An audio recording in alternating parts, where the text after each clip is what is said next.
이번 주는 고난 주간이에요. 예수님께서 내일부터 이제 이 부활주일 전까지 죽음의 시간을 견디시게 됩니다. 아마 사순절 기간의 가장 절정의 시간일 거예요.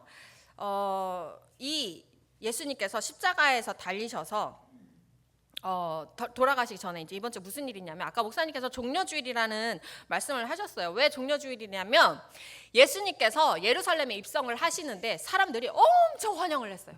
막 종려나무 가지를 막 흔들면서 너무 막 큰 소리로, 예수님이 거의 뭐 슈퍼스타였어요. 왜냐하면 이 사람들은 예수님의 모든 병도 고치시고 막 사람들을 배불리 먹게도 하시고 하니까 이제 드디어 우리를 이 모든 병에서 구원해주고 병을 고쳐주고 우리를 잘 먹게 잘 살게 해줄, 우리를 구원해줄 왕이 왔다고 생각을 한 거예요. 그래서 예수님을 막 열렬하게 환영을 합니다. 그래서 종려주일이에요.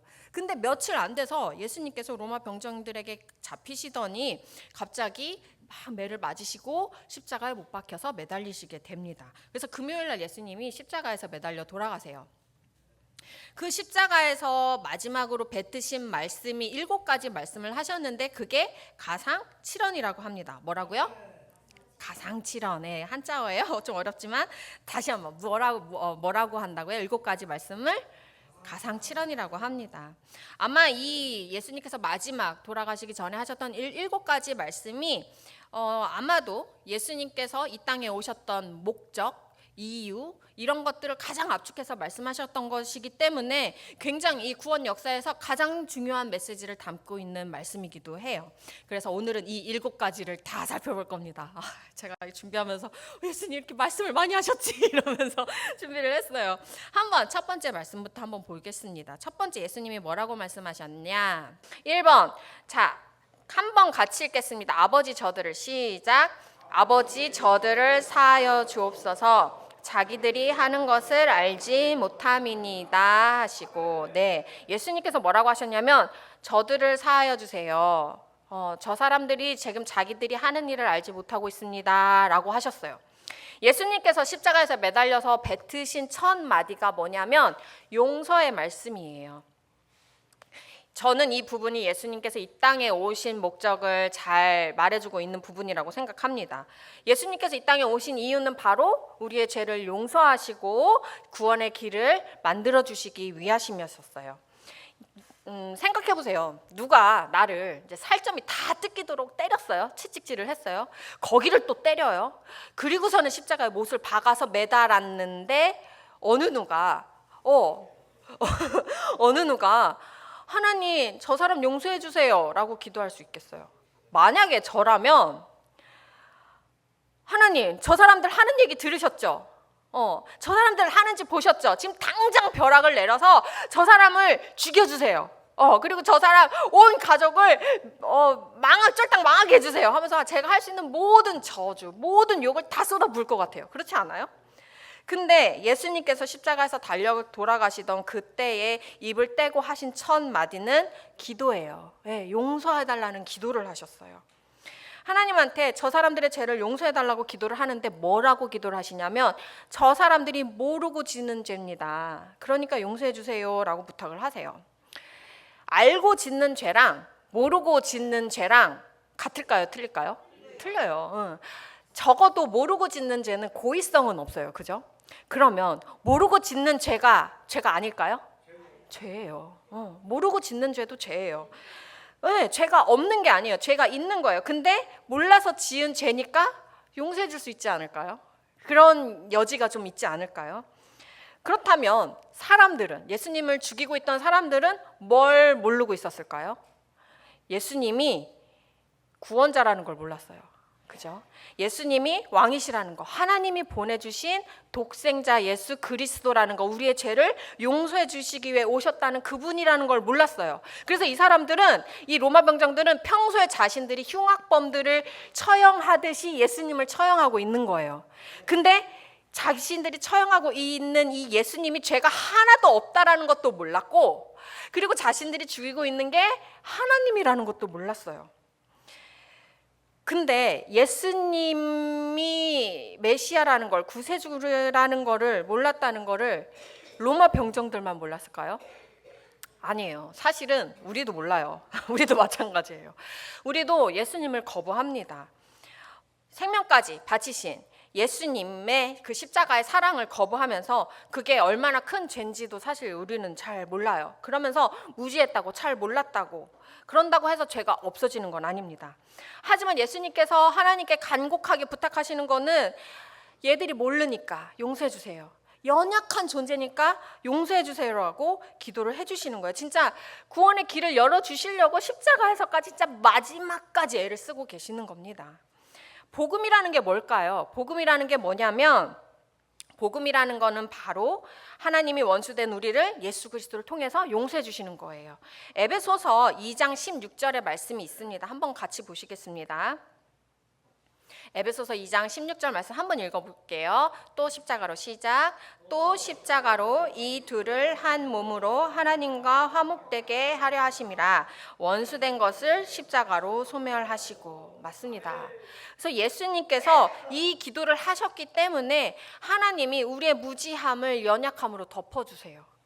그래서 우리가 사실은 이 입은 은혜가 너무 크고 하나님께서 우리에게 주신 사랑이 사실 너무 큰 사랑입니다.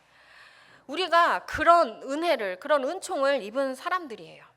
자, 두 번째 말씀, 예수님께서 이제 두 번째 말씀은 무엇을 하셨느냐, 한번 같이 읽겠습니다. 내가 진실로, 시작.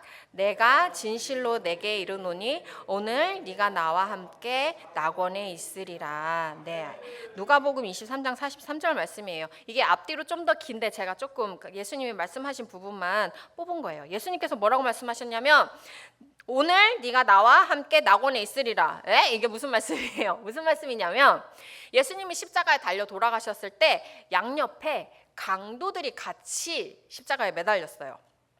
당시에 이 십자가형을 받는 사람들은 어떤 사람들이냐,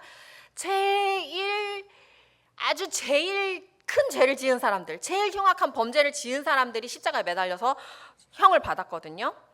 그러니까 아마 예수님 양옆에 매달린 그 강도들은 우리가 생각할 수 있는 가장 흉악한 범죄를 지은 범죄자들일 거예요.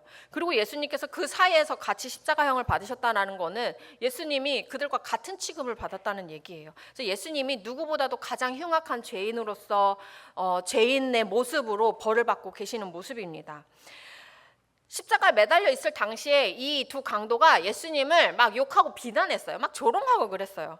근데 그 중에 한 명이 방금 아까 얘기했던 예수님의 기도, 하나님 저들을 용서해 주세요, 저들이 모르고 짓는 죄입니다 라는 그 기도를 들은 모양이에요. 그 둘 중에 한 명이. 아마 둘 다 들었을 거예요. 근데 그 중에 한 명의 귀에 그게 좀 독특하게 들렸나 봐요. 특이하게 들렸나 봐요. 왜냐하면 우리랑 같은 흉악범이면 저런 기도를 할 리가 없는데, 우리처럼 계속 끝까지 욕하고 침뱉고 해야 되는데 이 사람은 다른 기도를 하는 거예요. 그래서 이 사람이 누구지? 하고 봤을 거예요. 십자가를. 이 사람이 누구지? 하고 봤을 거예요. 봤는데 예수님 머리 위에 팻말을 써놨어요. 빌라도가, 예수님을 심판하던 빌라도가 뭐라고 써놨냐면, 나사렛 예수 유대인의 왕, 이렇게 써놨어요.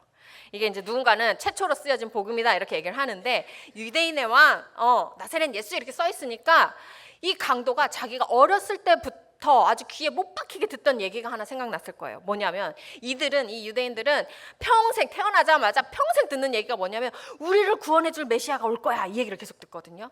그러니까 이 강도도 평생 들었던 얘기일 거예요. 누군가 와서 우리의 왕이 될 거고 우리를 구원해 줄 메시아가 올 거라는 얘기를 들었는데 이 사람인가 싶은 거예요. 그래서 이 사람이 예수님한테 무엇을 부탁하냐면, 누가복음 23장 42절에 제가 읽어드릴게요. 바로 이 전절에 강도가 뭐라고 예수님한테 부탁을 하냐면, 예수여 당신의 나라에 임할 때에 나를 기억하소서 하니, 뭐라고 말하냐면, 강도가 예수님한테, 예수님 나중에 당신의 나라가, 하나님의 나라가 임할 때 저 좀 기억해 주세요, 저 좀 그때 구원해 주세요 라고 부탁을 해요. 무슨 말이냐면, 앞으로 미래에 심판의 때가 오면 나 좀 구원해 주세요 라고 부탁을 하는 거예요. 근데 예수님께서 더 놀라운 말씀을 하시는 게 뭐냐면, 언제래요? 내일같이 있을 거래요? 오늘이라고 그래요. 오늘 네가 나와 함께 낙원에 있을 거다. 무슨 말이냐면, 예수님이 미래적인 구원을 약속하시는 게 아니라 현재적인 구원을 약속하시는 거예요. 여기서 중요한 게 뭐냐면, 우리가 예수님을 믿고 영접할 때 일어나는 구원은 한참 후에 미래에 일어나는 게 아니라 믿는 그 즉시 그 자리에서 바로 일어난다라는 거예요. 그래서 이 두 강도 중에 한 명만 죽기 직전에, 진짜 죽기 바로 직전에 마지막 구원의 기회를 붙잡습니다. 그리고 진짜 천국 가는 천국행 구원 열차를 타요. 그렇다면 나머지 강도는 어땠느냐?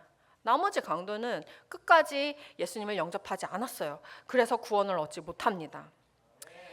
많은 사람들이 구원을 이렇게 전하면 뭐라고 하냐면, 다음에 믿을게요. 그래요. 다음에 믿을게요. 제가 지금은 죄가 너무 많아서 아직은 교회 못 다녀요. 이런 얘기를 합니다. 근데 그 다음번이 언제 올지는 우리는 사실 아무도 알지 못해요. 사람이 언제 죽을지 누가 장담할 수 있겠습니까? 그렇기 때문에 나에게 이 복음의 기회가 왔을 때 그때 바로 붙잡아야 합니다. 이 말씀을 주의 깊게 조금만 더 들여다보면 좀 더 알 수 있는 게 있어요. 뭐냐면 예수님 십자가의 구원에는 제한도 없고요, 한계도 없어요. 이 강도는 진짜 마지막에 죽기 직전에 예수님을 믿었기 때문에 착한 일을 할 기회가 없었어요. 그죠? 착한 일을 한 개도 못했어요. 그리고 예수님에 대해서 더 알아가고 배울 기회도 없었어요. 근데도 이 사람이 구원을 받았습니다. 그렇기 때문에 우리가 조금 착한 행실이 부족하더라도, 또 예수님에 대해서 아는 지식이 조금 약할다 할지라도 우리가 진심으로 예수님을 믿고 또 회개하면 구원을 얻을 수 있다라는 거예요. 그렇기 때문에 우리 갈릴리 소망교회 성도님들도 이 구원의 기회를 단 한 번도 빼놓지 않고 다 붙잡으시기를 소원합니다. 그리고 여러분뿐만이 아니라 여러분의 주변에 계신 분들도 이 복음의 기회를 나눠줄 수 있는 성도님들 되시길 간절히 소원합니다. 자, 세 번째 말씀이에요. 예수님께서 세 번째 말씀을 하십니다. 한번 읽겠습니다. 여자여, 시작. 여자여 보소서 아들이니이다 하시고 또 그 제자에게 이르시되 보라 네 어머니다 하신대.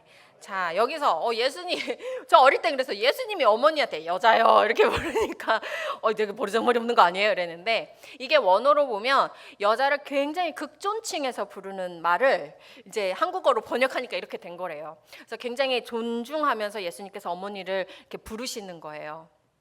부르면서 아들입니다 하시고 그 옆에 있는 제자에게, 이 요한복음을 쓴 제자는 요한이라는 제자예요. 그래서 요한이라는 제자한테 이렇게 말씀하세요. 네 어머니다 이러면서 이제 자신의 어머니를 부탁을 하십니다. 그래서 예수님께서 이 부탁을 하셔서 요한이 그 말씀에 순종해서 마리아, 예수님의 어머니 마리아를 자신의 집에 모셔요. 그래서 그랬는지 모르지만 예수님의 제자들 중에서 요한이 제일 오래 살았대요. 이거는 여담이고, 아무튼 예수님께서 요한에게 자신의 어머니 마리아를 부탁하셨던 이유는 아마 이제 육신의 어머니인 마리아가 이제 예수님께서 죽으시고 부활하신 후에 승천하셔서 하나님 우편에 계십니다. 그렇기 때문에 육신의 어머니가 이제 아들을 같이 있지 않기 때문에 혼자 남겨지시게 되는 걸 거예요. 그래서 이제 상실감을 느끼실 테니까 그것을 미리 아시고 자신의 어머니를 다른 제자에게 좀 부탁한다 이렇게 부탁하신 내용일 수도 있어요. 근데 이 내용을 좀 단순하게 예수님께서 어머니에 대한 효심이다, 효도에 대한 모습이다라고 보기에는 좀 약한 것 같아요. 이 말씀을 좀 더 다른 각도에서 보면 예수님께서 무엇을 말씀하시는 거냐면 하나님 안에서 새로운 영적 가족이 탄생한다라는 것을 보여주시는 거라고 저는 생각합니다. 우리는 예수 그리스도 안에서 새로운 가족이 되었습니다. 이 가족의 멤버가 될 수 있는 방법은 예수님을 믿어야 돼요. 아무나 이 예수님의 새로운 가족이 될 수가 없습니다. 이 하나님 안에 새로운 영적인 가족이 구성원이 되려면 다 예수님을 믿고 영접해야만 이 영적 가족이 될 수가 있는 거예요. 예수님의 이 부활 사건에서 좀 흥미로운 부분이 있어서 좀 소개를 해드리겠습니다. 요한복음 20장 17절 말씀이에요. 이 말씀을 보면 예수님께서 몇 가지 호칭을 좀 바꾸세요. 한번 읽어보면서 한번 찾아보도록 하겠습니다. 예수께서 이르시되, 시작. 예수께서 이르시되 나를 붙들지 말라. 내가 아직 아버지께로 올라가지 아니하였노라. 너는 내 형제들에게 가서 이르되 내가 내 아버지 곧 너희 아버지 내 하나님 곧 너희 하나님께로 올라간다 하시니. 여기서부터 예수님이 제자들을 뭐라고 부르시냐면 형제라고 부르세요. 형제들이라고 부르세요. 그리고 또 뭐라고 하시냐면 예수님이 하나님 아버지를 뭐라고 부르냐면 너희 아버지라고 부르세요. 그죠? 그리고 나의 하나님, 내 하나님을 너희 하나님이라고 부르세요. 되게 파격적인 말씀이에요. 예수님이 이제 육신의 혈통에 따른 그 가족 관계가 아닌 새로운 차원의 영적 가족을 소개해 주시는 거예요. 이제 우리가 하나님 안에서 한 가족이 되었는데, 이 가족이 뭐냐? 영적 가족이라는 게 뭐냐? 바로 예수님을 구세주로 믿고 그 믿음에 따라서 하나님의 뜻을 행하는 사람들이 공동체예요. 그게 뭐냐면 바로 이 예배 공동체입니다. 저희가 하나님 안에서 영적 가족이에요. 아셨어요? 모르셨어요?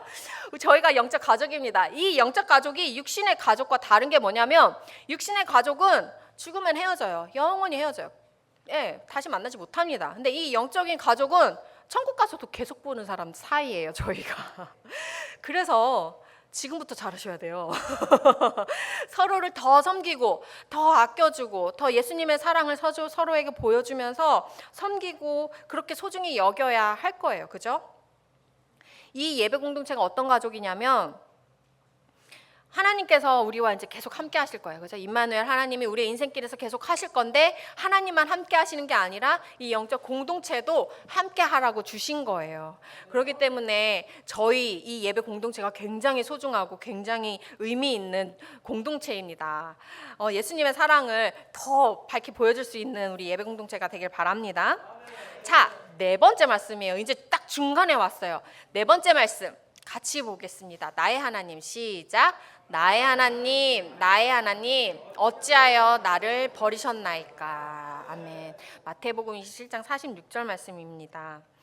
예수님께서 아침 9시쯤에 매달리셨어요. 피를 흘리시면서 못 박히셔서 매달리셨는데, 한 3시간쯤 지나니까 난 12시 됐을 거예요. 그렇죠? 나 12시가 되면 낮이에요, 밤이에요? 낮이에요. 굉장히 화내야 되는데 갑자기 해가 가려지더니 깜깜해져요. 깜깜해져서 진짜 한밤중처럼 깜깜해집니다. 어둠이 온 땅을 덮어요. 성경에서 이 어둠은 하나님의 심판을 의미하기도 합니다. 무슨 말이냐? 죄가 없으신 예수님께서 우리의 죄를 다 뒤집어 쓰시고 하나님의 심판을 받으시는 거예요. 요한복음 1장 29절의 말씀을 보면 뭐라고 적혀 있냐면, 보라, 세상 죄를 지고 가는 하나님의 어린 양이로다 라고 쓰여 있습니다. 맞아요. 예수님께서는 우리의 죄를 진짜 모조리 다 뒤집어 쓰고 가시는 유월절 어린 양이 되셨어요. 근데 기존의 어린 양은 그 속죄의 기능이 일시적이에요. 그래서 죄를 또 지면 또 어린 양을 잡아야 되고, 또 지면 또 어린 양을 잡아야 돼요. 근데 예수님이라는 이 어린 양은, 이 유월절 어린 양은 우리의 죄를 영원히 사해 주시는 능력을 가지신 하나님의 아들이셨어요. 그래서 이 부분에서 되게 흥미로운 부분은 뭐냐면요, 예수님께서 그 전에는 아버지요 이렇게 하나님 아버지 이렇게 부르다가 이 네 번째 말씀에서는 나의 하나님, 나의 하나님 이렇게 불러요. 무슨 말이냐면, 나의 하나님, 나의 하나님 이렇게 불러요. 더 이상 아버지라고 안 불러요. 무슨 말이냐면 관계가 단절됐다라는 얘기예요. 예수님께서 하나님과 분리되셨다는 얘기예요. 늘 함께 하시던 하나님이 이제 함께 계시지 않는 순간이에요. 이 분리되다라는 게 말이 어려운데 쉽게 얘기하면 버림받았다는 얘기예요. 예수님께서 철저하게 버림받으시는 순간입니다. 예수님께서 버림받으시는 것이고, 이 버림받는다는 게 뭐냐면 죽는다는 거예요. 이 버림받는다는 거 너무 비참한 거 아니에요? 그죠? 근데 그 죄의 대가가 이래요. 버림받는 거예요. 하나님의 아들이신 예수님도 이렇게 철저하게 심판을 받으셨는데, 죄인인 인간이 그 모습 그대로 하나님께 가면 어떤 심판을 받겠습니까? 아마 더 끔찍한 심판을 받지 않을까요? 근데 다행히 이제 예수님께서 심판의 주가 되셨어요. 그래서 예수님께서 우리의 죄값을 모두 담당하시고 모두 해결하셨기 때문에, 모두 그 우리의 죄값을 치르셨기 때문에 우리는 더 이상 하나님의 심판을 받지 않아요. 더 이상 우리가 하나님께 버림받지 않아도 되고, 더 이상 하나님으로부터 분리되지 않아도 돼요. 이제 하나님과 영원히 함께 할 수 있는 특권을 누리게 됐어요. 우리는 마침내 하나님의 진노로부터 피할 수 있는 길을 얻은 거예요. 누구 때문에? 예수님 때문에. 지금 이 순간을 보면 예수님께서는 극도로 좌절하고 계시고요. 극도로 막막한 상황이에요. 진짜 예수님이 알지 못했던 극심한 고통을 지금 경험하고 계시는 순간인데, 사실 우리도 그런 순간을 지납니다. 그죠? 아무런 소망도 희망도 보이지 않고 막막하고 이제 어쩌지? 진짜 죽음밖에 남지 않았나? 하는 그런 막막한 인생의 순간들을 우리도 다 겪습니다. 진짜 인생의 어두운 터널을 지날 때가 있어요. 자, 근데 이런 순간을 예수님도 지나셨어요. 사실 우리보다 더 심하면 심했지 덜하진 않을 거예요. 그죠? 진짜 죽음이 예수님은 진짜 코앞에 와 있는 상태이니까. 이 상황에서 예수님이 뭐 하고 계시는지 한번 잘 생각해 보세요. 지금 예수님 뭐 하고 계세요? 기도하고 계세요. 이 순간에도 예수님은 자신의 억울함, 자신의 고통, 이 모든 걸 다 하나님께 쏟아내고 계세요. 우리도 예수님의 이러한 모습을 따라가야 하는 줄로 믿습니다. 인생에 고난과 어려움이 없는 사람은 없어요. 어떤 사람은 이 고난을 지날 때 하나님을 불평하고 하나님을 원망해요. 근데 어떤 사람은 이 고통의 순간을 믿음으로 지나는 사람들이 있습니다. 어떤 믿음이냐? 예수님이 이미 나를 대신하여 버림받으셨기 때문에 하나님은 영원히 나를 버리지 않으셔 하는 믿음. 그리고 하나님께서는 영원히 우리와, 절대적으로 우리와 영원히 함께 하시는 분이야 라는 믿음. 그 믿음으로 하나님을 끝까지 믿고 신뢰하는 것입니다. 그게 지금 예수님이 십자가에서 보여주시는 모습이에요. 우리가 어떤 믿음을 가지고 어떤 신앙의 자세를 가지고 살아가야 하는지 보여주시는 장면입니다. 5번째 말씀. 자, 한번 같이 읽겠습니다. 예수님께서 하신 5번째 말씀 한번 같이 봉독하겠습니다. 시작. 내가 목마르다. 예수님께서 십자가 위에서 하신 5번째 말씀은 고통의 말씀이에요. 목마름의 고통을 호소하시는 말씀입니다. 예수님은 십자가에서 인간으로서 느낄 수 있는 가장 극심한 고통을 느끼시면서 십자가에서 죽어가신 것을 알 수가 있습니다. 사실 예수님은 하나님이에요. 그죠? 신이시기 때문에 본인이 갈증, 목마름을 느끼셨다 하면 얼마든지 물을 포도주로 바꾸신 예수님이 자신의 갈증을 해결하지 못하셨겠어요? 하실 수 있으셨어요. 그렇지만 예수님께서는 자신을 위해서 그런 기적을 행하지 않으십니다. 그저 우리를 위해서 그 모든 고통을 끝까지 참아내고 인내하세요. 사실 인간이라면 누구나 다 목마름을 경험합니다. 근데 이게 이제 생리적인 신체적인 그런 진짜 목이 말라서 그런 목마름뿐만이 아니라 우리 인간은 누구나 영적인 목마름을 가지고 있어요. 예수님이 생전에 사역하실 때 어떤 내용이 있냐면 예수님이 사마리아 여인을 만나시는 내용이 있어요. 혹시 아시는 분이 계시겠지만 이 사마리아 여인은 남편을 5번을 바꿔도 해결되지 않는 갈증을 갖고 있었어요. 해결이 안 되는 거예요. 그래서 예수님이 이 사마리아 여인에게 무엇을 약속하셨냐면 영원히 목마르지 않을 생수를 약속을 하십니다. 근데 어디 사마리아 여인뿐이겠습니까? 사람들은 누구나 그 채워지지 않는 그 밑빠진 독 같은 그 마음에 큰 구멍을 가지고 있습니다. 사람들은 그 공허함을 채우기 위해서 찾아요. 무엇을 찾냐면 막 이거를 어떻게든 채워보려고 돈으로 채워보려고 하고 명예로 채워보려고 하고 권력을 찾기도 하고 여자를 찾기도 하고 이성을 찾기도 하고 술, 도박 같은 걸로 막 채우려고도 합니다. 이런 것들이 그들의 갈증을 해소해 줄까요? 사실 이것들은 바닷물 마시는 거랑 똑같아요. 목마르다고 소금물을 마시면 어떻게 돼요? 더 목마르죠. 더 갈증을 느껴요. 그런 거랑 같아요. 권력을 가져서 이걸 해소해 보려고 해도 더 많은 거짓말, 더 사람들을 속여서 더 큰 권력을 가지려고 하고 또 돈으로 채워보려고 하는데 안 되니까 남의 것을 훔치기도 하고 이게 계속 하지만 그걸로 전혀 채워질 수가 없습니다. 이 인간의 채워지지 않는 이 영적인 공허함은 아까 말씀드린 예수님, 생수의 근원이신 예수님으로만 채워야 합니다. 그리고 천국이 그런 곳이에요. 천국은 더 이상 목마르지도 않고 더 이상 줄이지도 않는 그런 곳입니다. 우리에게 완전한 영적인 만족감을 주는 그런 곳이에요. 근데 이 십자가에서 느끼신 예수님의 그런 목마름은 무엇이었냐면 영혼을 향한 목마름이기도 했어요. 잃어버린 영혼을 찾으러 오셨거든요, 예수님께서. 십자가에서 예수님께서는 마지막까지 그 잃어버린 영혼을 향해서 철저한 처절한 몸부림을 가지고 계셨습니다. 부활절을 향해 가는 우리에게도 이러한 목마름이 있어야 할 것입니다. 잃어버린 영혼에 대한 목마름, 아직 예수님을 모르는 사람들을 향한 목마름, 저 사람도 예수님 믿어야 되는데 하는 그런 마음이 목마름 같은 갈증이라서 이 사람한테 복음을 전하지 않으면 안 될 것 같은 그런 갈증, 그런 마음을 가져야 할 거예요. 또 어떤 갈증을 가져야 할 것이냐면 바로 이 생수의 근원 되신 주님을 좀 더 알고 싶고, 그리고 좀 더 인격적으로 좀 더 친밀한 관계를 가져보고 싶고, 예수님을 좀 더 알아보고 싶고, 또 더 깊은 교제에 들어가고 싶은 그런 갈증을 가져야 할 거예요. 그런 영적인 목마름이 계속 있어야 돼요.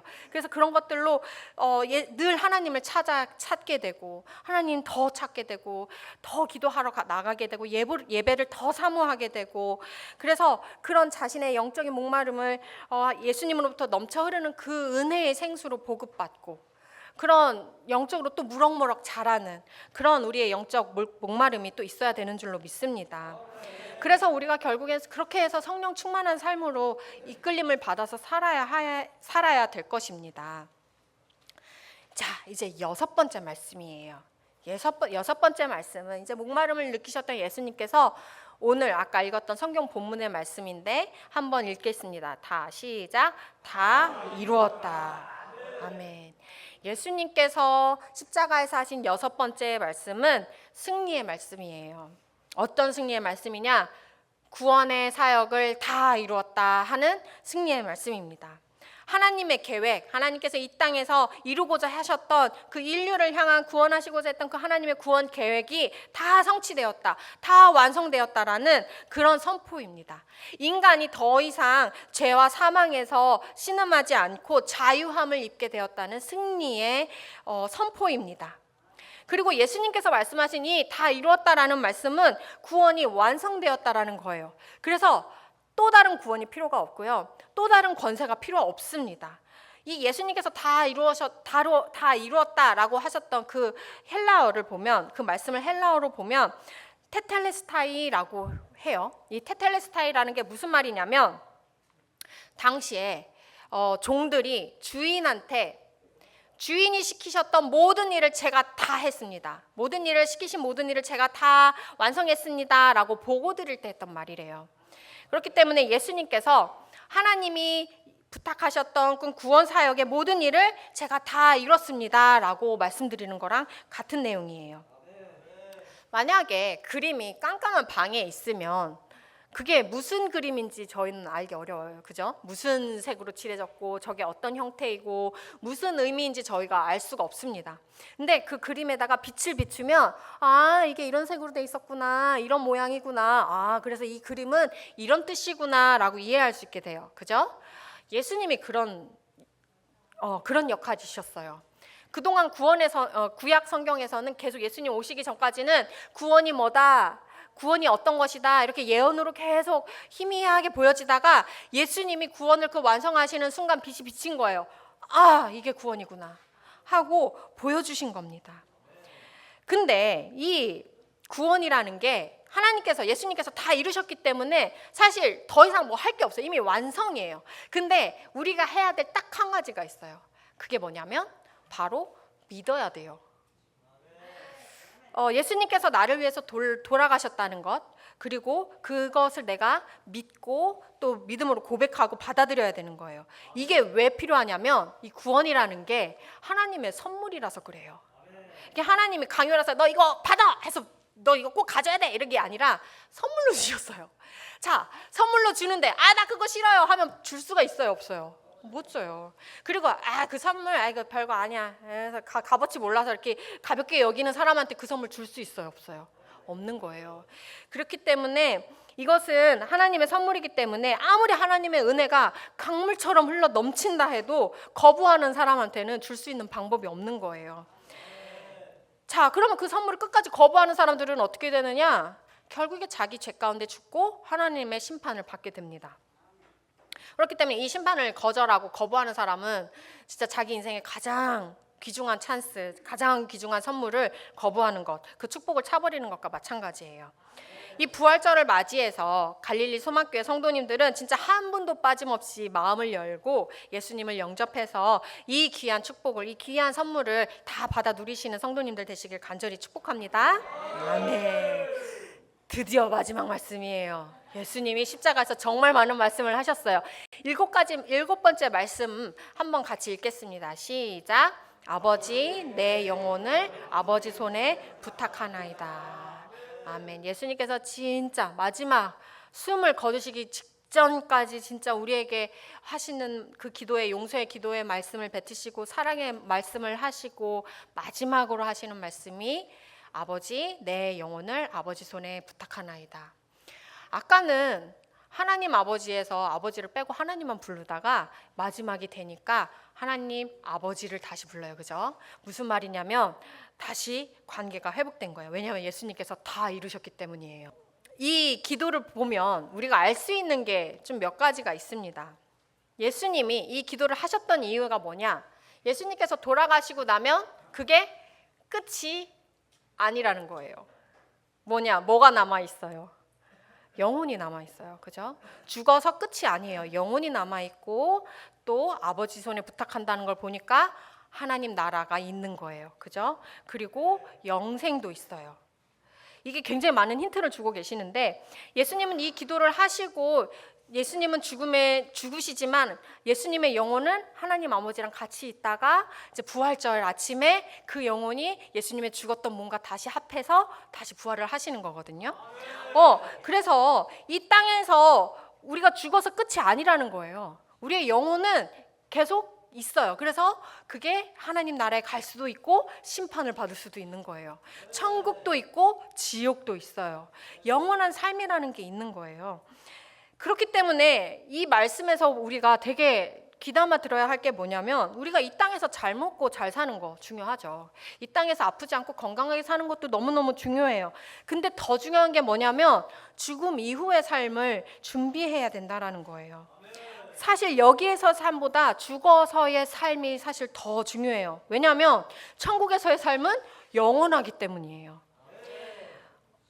그리고 예수님이 이것 때문에 오셨어요. 우리한테 영원한 생명을 주시기 위해서 자신의 생명까지 바치신 거예요.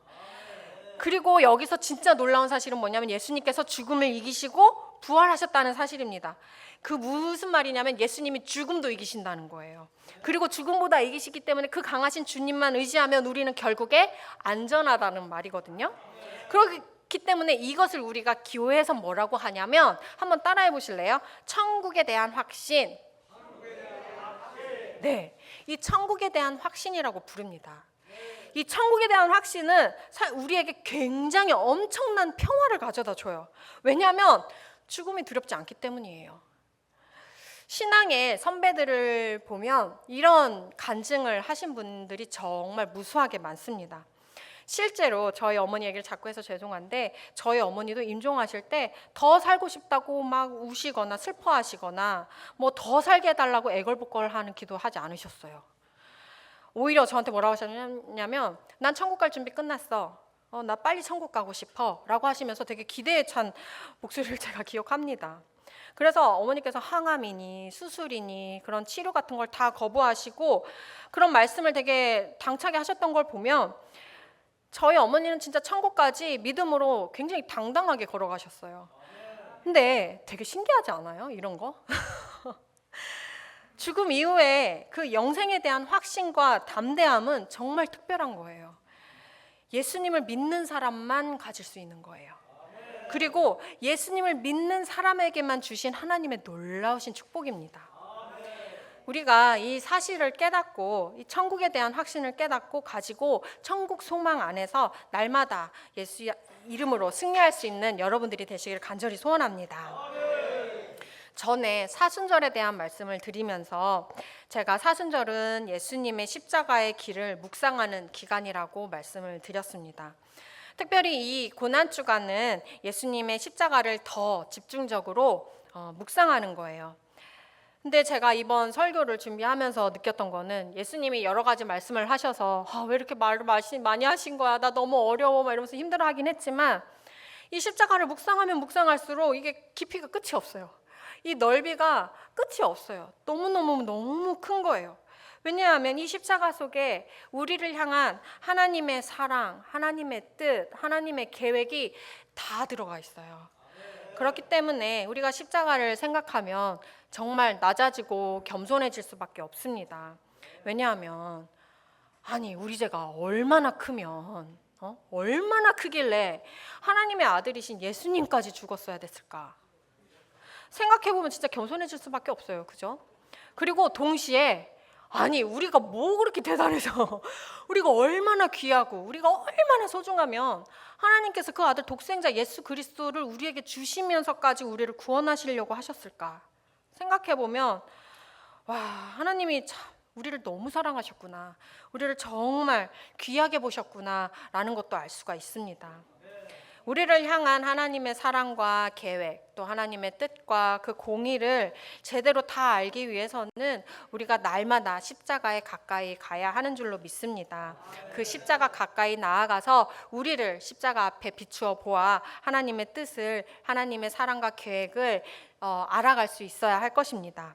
이번 2025년 고난주간을 통해서 예수 그리스도의 십자가에 담긴 의미를 다시 한번 깨닫고 믿음의 주요, 온전케 하시는 예수 그리스도를 끝까지 따라갈 수 있는 믿음의 성도님들 되시기를 간절히 축복합니다.